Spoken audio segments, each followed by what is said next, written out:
For more on all of this, we are pleased to be joined by the president of the Tripp Scott Law Firm and the former co-chairman of Jeb Bush for Governor, Ed Pozzuoli. Also joining us via Skype, the noted professor from the University of Maryland, syndicated columnist, an all-around smart guy who always wears his bow tie, Peter Morici. Peter, let me start with you. All this he said, she said, and Mr. Trump taking to Twitter, it seems to break all the rules of politics heretofore. Does it help or hurt him? I it helps him, but the question is by how much? And is this time well spent?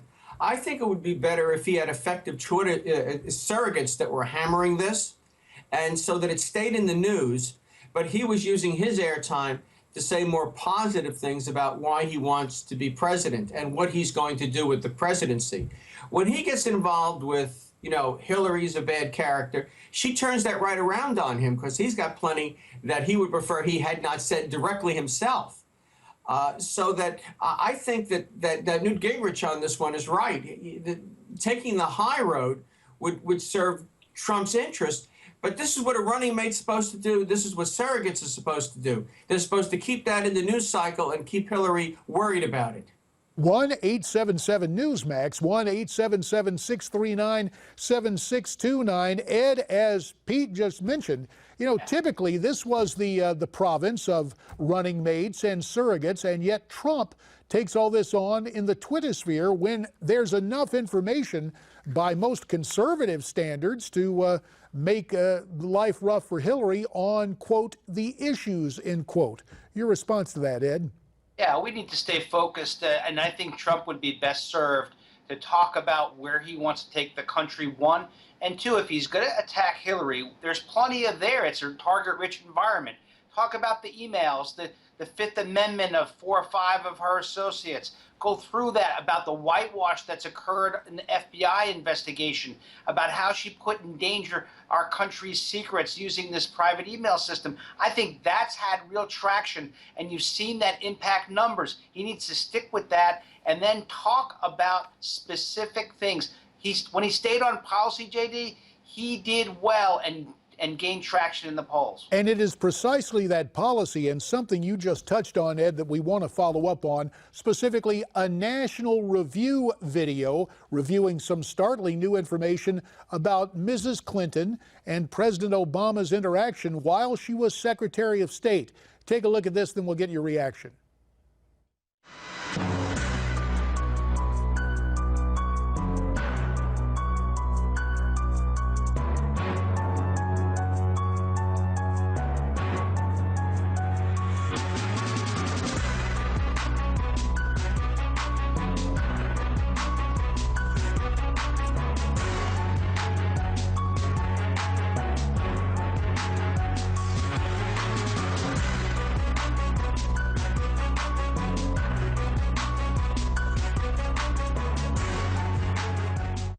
And the last frame of that with the heavy-hitting music, if Hillary went down for a breach of national security involving the emails, Obama would have to go down too. Now, I see this, Ed, and I am just enraged that the alphabet networks and the usual suspects in the so-called mainstream media assiduously avoid all of this, when the fact is, even at this late date, if President Obama did this, which seems to be part of the record, using a pseudonym, actually participating in the email scandal, hell, he ought to be kicked out of office. He should be impeached and convicted.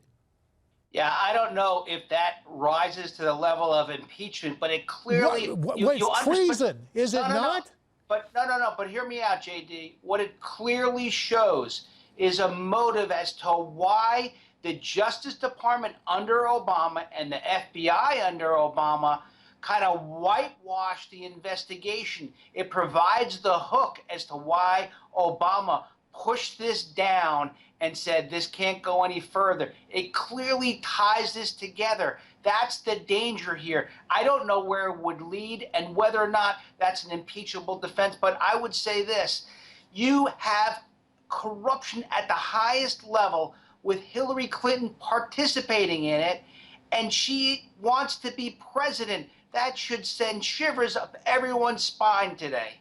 And of course, the fact is that the first Tuesday following the first Monday in November, Americans will decide at the polls. So Mr.